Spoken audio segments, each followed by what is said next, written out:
Brownies Hostel in East Glacier Village. It's on the east side of Glacier National Park. I'm here today with Matt from Hi, I'm Matt from New York, and I'm just traveling through East Glacier Park. I want to get Ty's story. So, again. Hi, I'm Ty. I'm from Utah. How are you doing? Alright. And behind the camera is Leo. Say hi, Leo. Hi. Shanghai, China, and the three of us have converged today to talk about a very important issue. I think that's facing a lot of people in our country. What I'm doing today is to tell my story about paralysis and how to recover from paralysis. I was paralyzed in 2004 from a car accident in Fairbanks, Alaska. I was told I'd never walk again, regenerate, nerve growth, anything. It was completely impossible. I went to the highest doctors possible. I went to the University of Utah. There was like a lot of physical therapists were telling me no, it's not possible to walk. I was getting all these no's, rejections, and just like, depression, and all this was happening, divorce. I mean, we don't have to go through everything, but the point is, like, I wanted to come today and tell my story to raise money for Project Walk, which is a nonprofit organization that helps people recover from paralysis, quadriplegia, full and partial spinal cord injuries, as well as devastating other illnesses like MS, Parkinson's, rheumatoid arthritis, other neurological things that can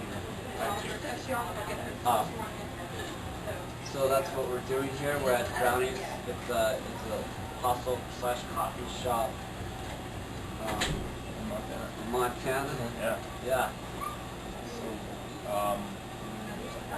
what would you want to tell somebody? What was the hardest part after you first had your spinal cord injury?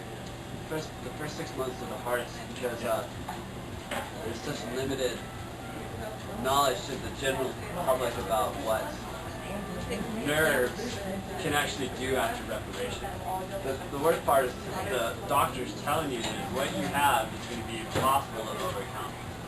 And the attitude and the viewpoint in the Western medical society.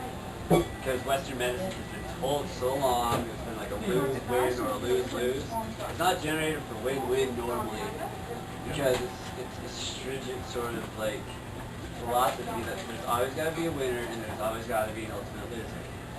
So that's sort of what you got to combat. Like going to they don't really want they're trying their best, because like they only know so much. But there's a lot more research out there that is now coming forward, and that's the hard part. Is like getting to go to the places where the actual money is being with the technology can be a very troubling part because a lot of people when they're first injured get on Social Security, get on disability.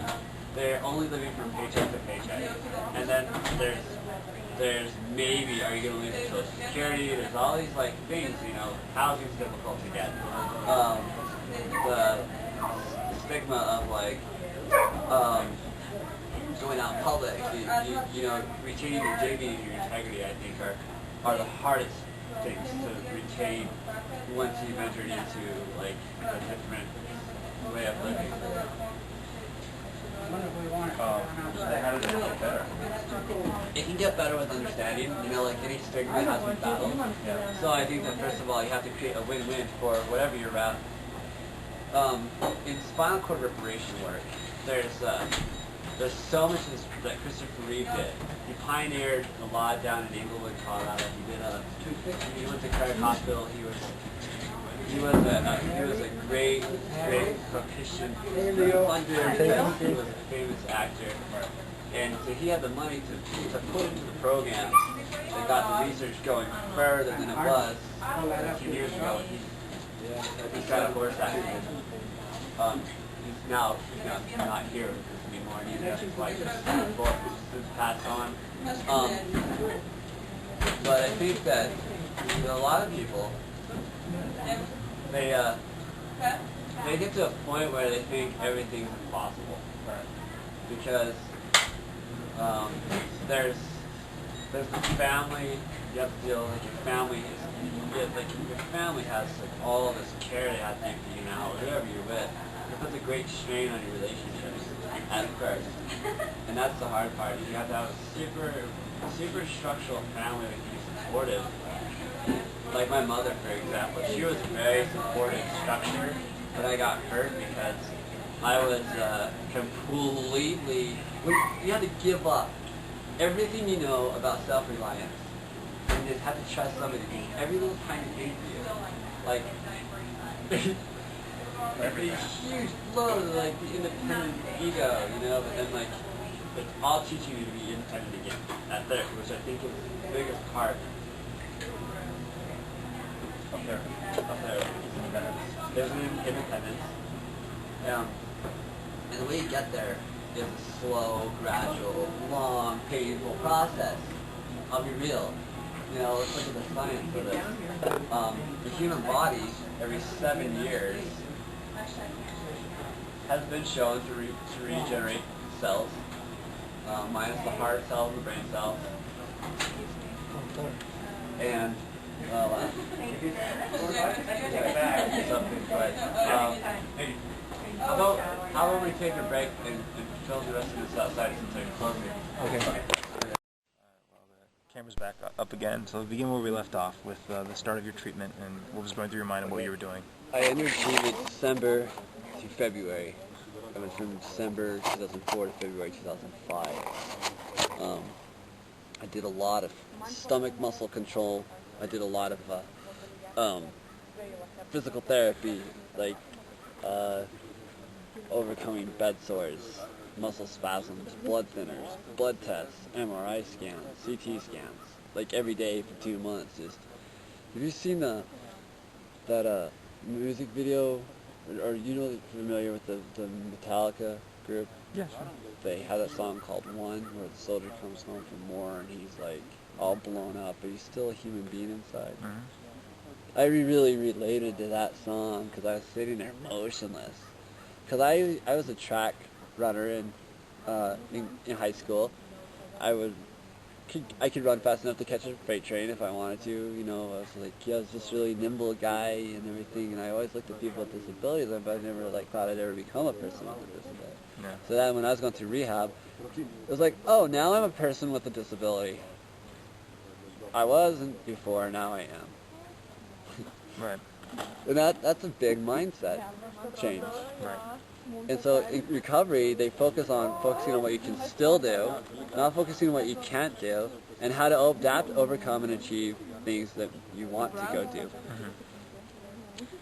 So what was that process like, and how long did it last? The process was painful. I mean, there's all these muscle contractions.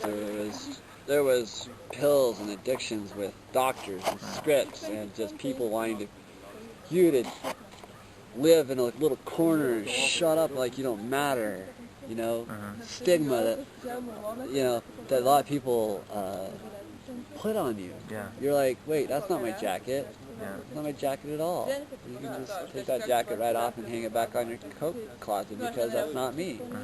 My jacket is, like, I'm going to adapt, overcome, and achieve, and it helped with going to physical therapy every single day for years. I had a lot of support. I had some scholarships in some places. NeuroWorks, which is in Utah, is a spinal cord injury recovery center that's a lot like Project Walk, but based in Utah. And it was like the one day that really in my recovery was most epicentral, I would say, was I was hanging with this guy. He was more paralyzed than me. We're going to go play wheelchair basketball. I never played wheelchair basketball before. We put 4 wheelchairs in a really tiny Impreza. Like, first of all, Impreza is a small, contained car. So getting 2 people in 4 wheelchairs, like our everyday chairs, and then our sports wheelchairs, was like we were just holding wheelchairs, like no, there was no room for anything. But this guy's attitude, okay, so we had to go gas up the car. None of us can walk. I'm barely able to walk. I can walk a little bit better than him. And he says, gas up the car. I'm like, what? You gas up the car. You're at the drive-down window. Just roll down the window, stick your thing in there, have the attendant come out, push the button. He's like, no, you get out, walk around the car, and you gas up the car. I go, okay. So I kind of like get out of the car. I'm holding myself up on the car. I'm pushing myself around the car. So I'm trying not to fall on the concrete because I have no muscles in my legs. I went from 175 pounds down to 120. I'm like a skeleton, like looking, can't. I fall down like 7 times. I get up. I gas up his car. Right? And I get back in the car, he's like, don't let me ever see you ever tell me you can't do anything. That was huge for me because this guy was more paralyzed than me. He was playing professional wheelchair basketball in Denver for the Rolling Nuggets. I was practicing with the team in Salt Lake. I really never joined the team because I really got into other things like hand cycling. Which the first year after paralysis, I went from, okay, I'm paralyzed, so I'm going to start a bicycle nonprofit in my home. In federal subsidized housing, I started a nonprofit. They evicted me because it's illegal to have a nonprofit in Section 8 housing. Mm-hmm. So all the things that you did after was that gassing the car moment a real turning point for you? Oh, it was a big turning point for me because it taught me that like this guy wasn't gonna leave the gas station until I gassed up the car. Yeah. He was gonna wait till the cows came home because he knew I could do it. He knew I could do it, and I don't know how he knew I could do it because I wasn't even confident I could even do it. Mm-hmm. Then in Provo, Utah, there was this guy named Leighton Weber at Sit Tall, Stand Tall. This guy would make fun of you. Well, he was like very regimented. He was a professional football player, and he had a gym, right? And I started going to his gym, and he wanted all this money, right? Because he had this great technology he was going to share with the world and get everybody to get rid of their wheelchairs. And I'm like, is this guy he's either insane or he's a heretic? Right. Because I didn't, complete. I listened to all my physical therapists. I listened to doctors. I'd come so far, but I wasn't walking. I was still using forearm crutches. I drove a van with the hand controls. I had a wheelchair lift. I was doing the whole token handicapped kid lifestyle expected by consumer America. So there I was living this way, but the first year, so I started a non-profit out of my Section 8 housing, which was hard for me because I'd gone from living in Alaska to being married to losing my wife to nothing, going back to being a kid again. Yeah. My mom's it was really. So, talk a little bit about how that inspirational moments that really aided in, I think, some of the scientific research that you did that helped you recover. I was super inspired by Christopher Reeve's story. Because even though he had been thrown from a horse, his neck was broken, he never gave up on his dream to learn how to walk again. And before he died, he had some movement in his legs, which at that point had never really occurred in the scientific world. And that was a big inspiration for me. Superman went to not Superman. But he was still Superman. He changed the way people looked at disability. Because before, disability was like this plague thing. You're disabled, they're going to put you in a leper colony somewhere. Right. But with him, it was like, oh, I can be a movie star, I can be disabled, I can make money for the rest of the world, I can use my injury for forgiveness. And I think that changed a lot of paradigm thought. It was a paradigm shift. And that changed you? Yeah, that was inspiring to me. Also, so what did you do when? Well, one day I was laying in my bed, having a bad day, and I get this phone call from this guy named Mike Schlappe. I don't even know who this guy is. How do you get my phone number? What's he doing calling me? Right. Who is this guy? He's like, hi, this is Mike Schlappe. I'm a gold medalist wheelchair basketball player. I want you to come play with my team. I'm like, what? I don't even... I was reading paraplegic news in my recovery, And I remember looking at this picture and I seen this arm-operated bicycle. I'm like, whoa! Right. It blew my mind. I'm like, I gotta get one of these things. I don't care how I have to do it. I will get one. I'm gonna go to any length to get it. I was living on Social Security. I had a back pay of 5 months. It was like $1,300. I put that down. And that was the bike.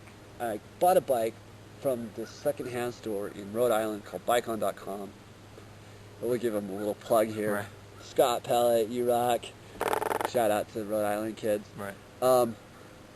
It was a 32-pound bike made in Germany. It was a tour frame called the Quickie Support Ultralight Spirit, which it's not even made anymore. It's like, it had 20-inch back wheels, a big ginormous 26-inch front wheel. It was made for touring only, and I was like gearing up to race the World Cup on a tour frame that was like way heavier than anybody else's bike there. That was like weighing like 17 to 21 pounds. Right.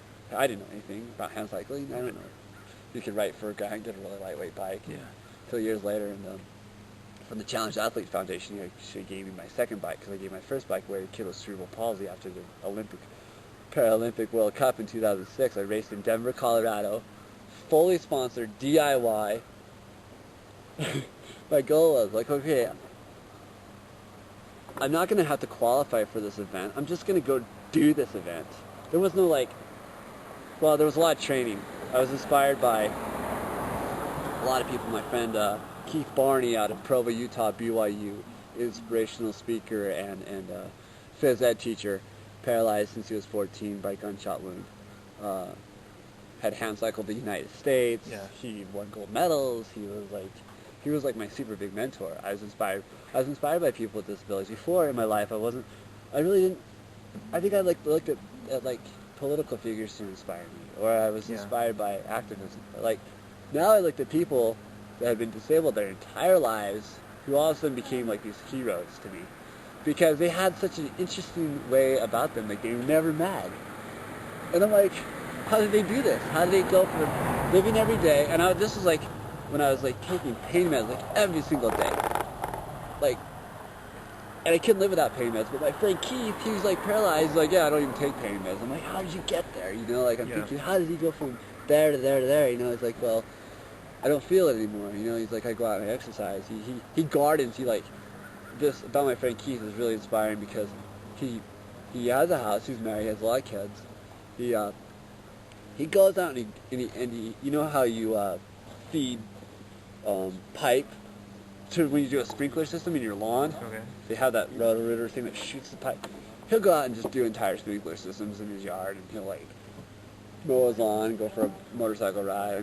So this guy he's like, nothing's impossible. So him, Mike, and the people that were already in the Olympic circuit were my friends. That were very inspiring to me. Particularly this one racer, Alejandro Albor. Kid lost his legs in a freight train accident, driving his car into a freight train in Mexico. Yeah. And he was like a 68-pound guy, or he's probably running like 90 pounds maybe. He worked for the U.S. Department of Defense. All these people, they were inspiring too. All the soldiers.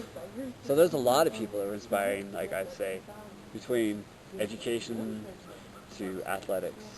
And talk a little bit about the foundation, Oh yeah, the foundation, the Project Walk.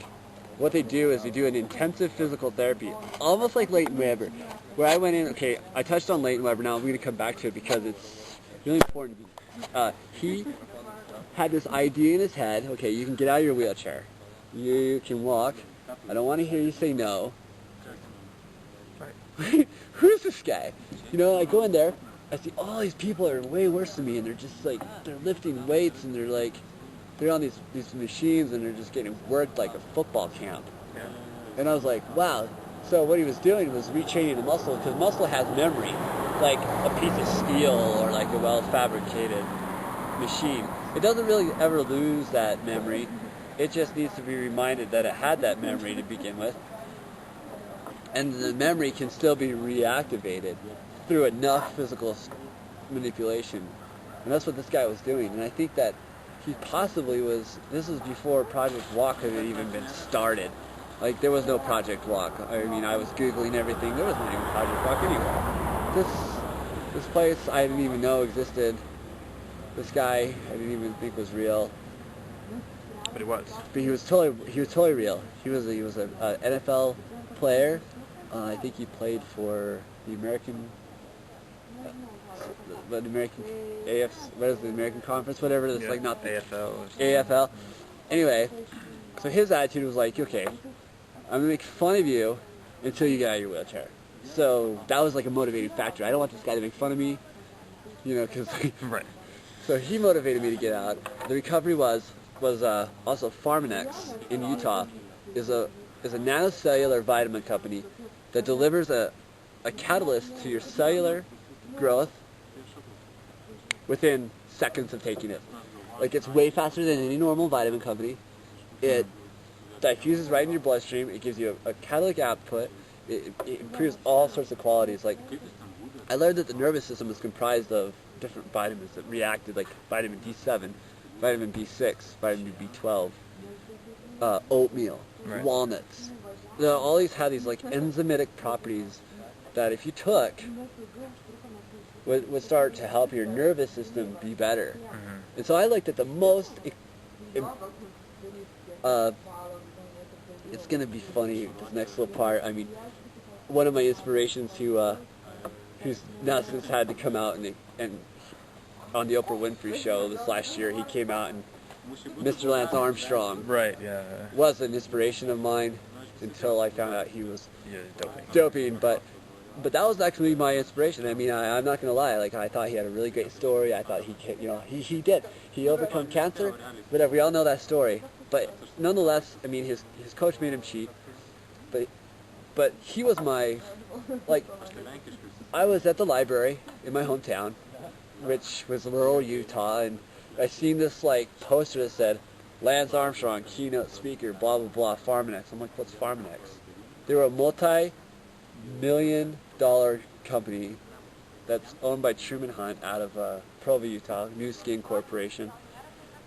They have developed the science for nanocellular delivery to rebuild some of the things that you want to have all the time. Like, they have it's all natural. There's nothing illegal about it. Yeah. It's completely 100% deliverable.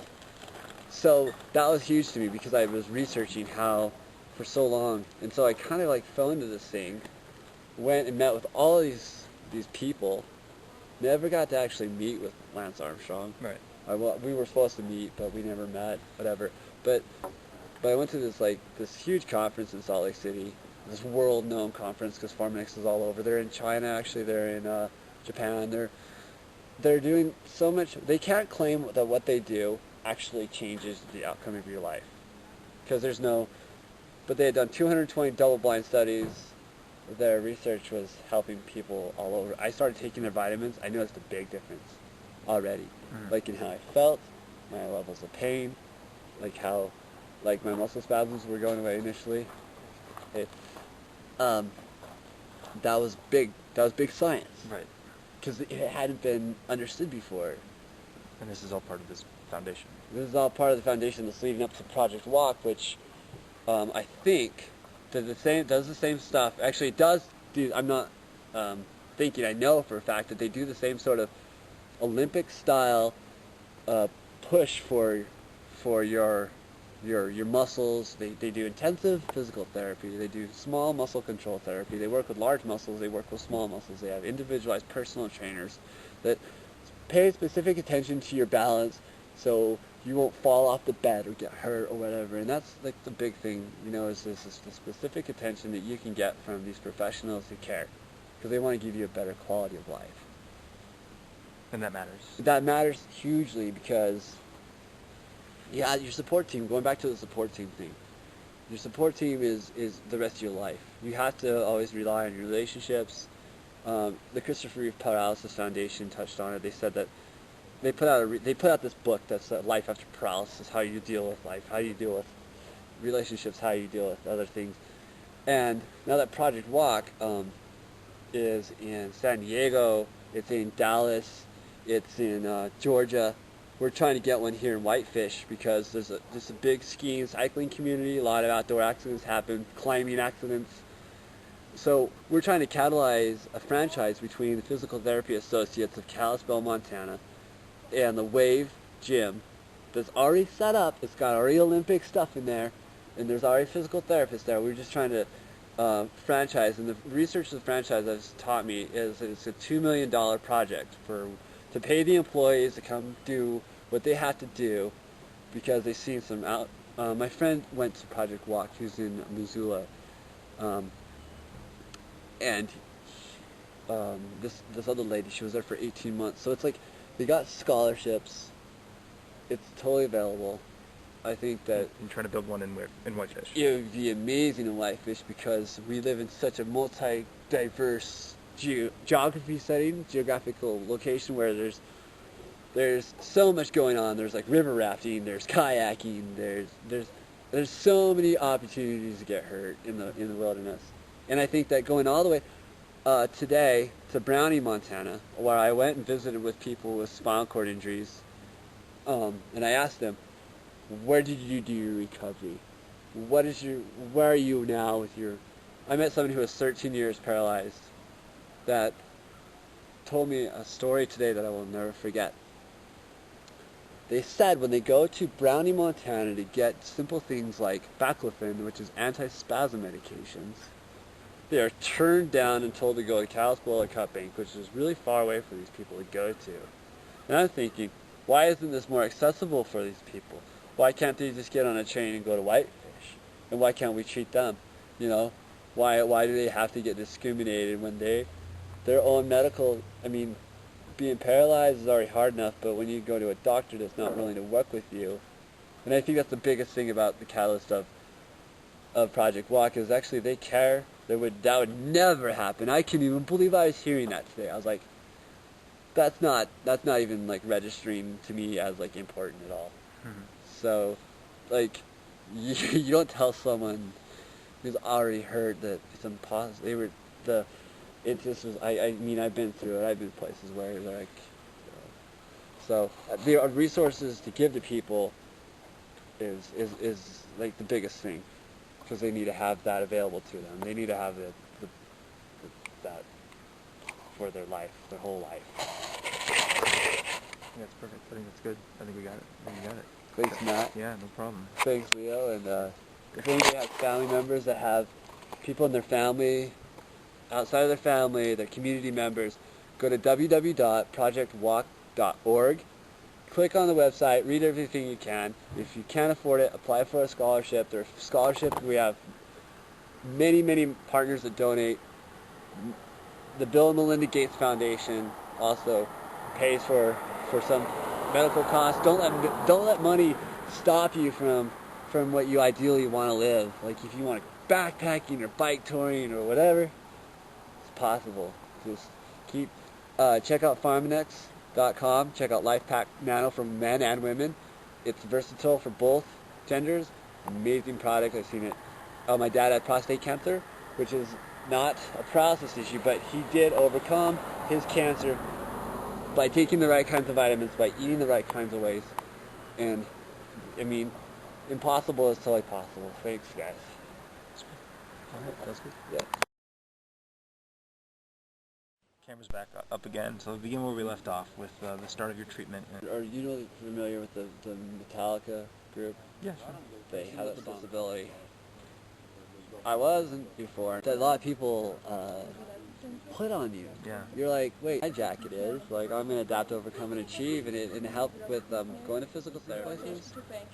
NeuroWorks, which is really in my recovery, was most epicentral, I would say. I was hanging with this four-wheel chairs, like our everyday chairs, and there was no room for anything. But this guy's attitude, okay, so we had 7 times, and get up, I gas up.